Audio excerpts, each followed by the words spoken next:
You are a candidate for Nye County Commissioner District 5, right now as being held by Dan Schoenhofen, right? That's correct. Tell me a little bit about yourself. Well, I've got about 40 years of experience in local government in various capacities. I was the county manager here most recently and served in that capacity from 2008 through 2012. Prior to that, I was treasurer and director of administration back in Talmadge, a city in Ohio. And prior to that, I served 25 years in law enforcement. So I also had a little experience. I operated a few businesses on the side. So kind of a well-rounded individual. You have a huge resume. Let's talk about some of the accomplishments in Rick Osborne's background. All right. Well, one of the things that I did, I'll start most recent, work my way back.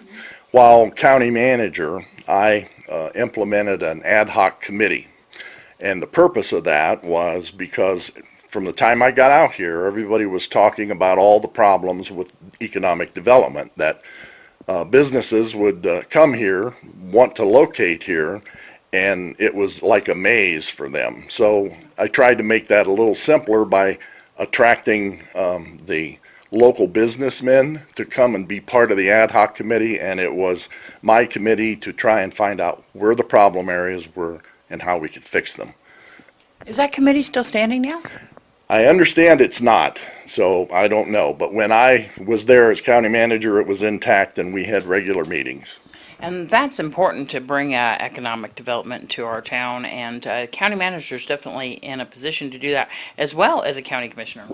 Well, that's correct. There were a lot of things that I believed in that I believe are not necessarily getting done today. One of those is when you talk about economic development, people always talk about how you can attract new business here.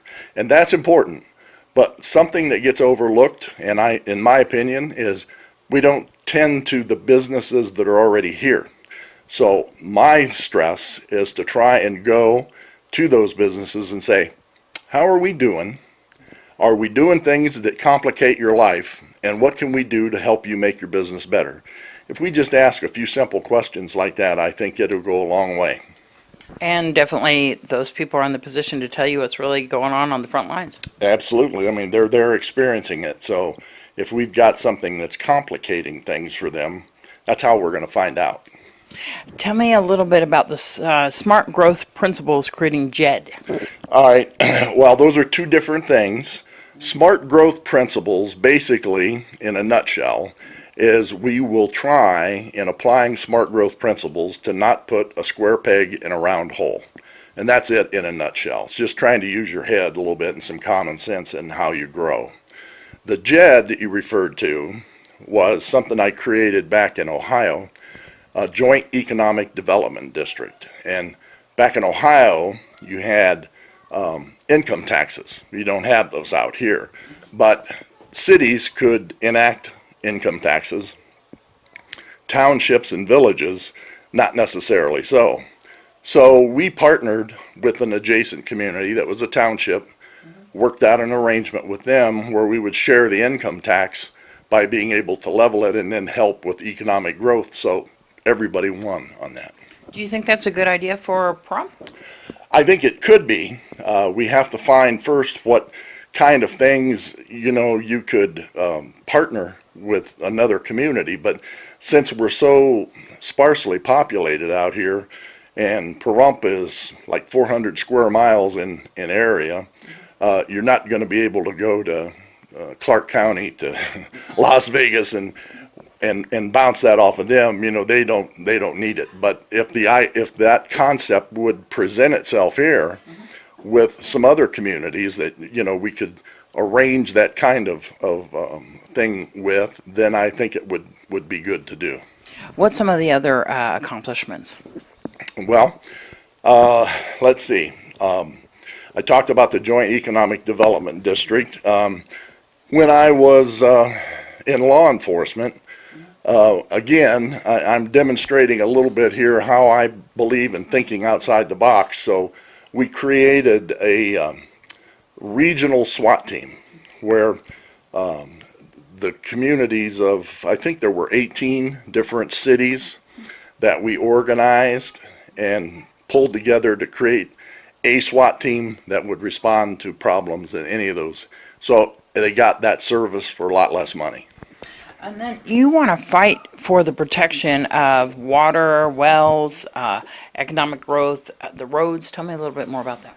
Well, I think our policy that we have in existence now on our road repair is failing us. And that's what I'm hearing from a lot of the people that live in Pahrump.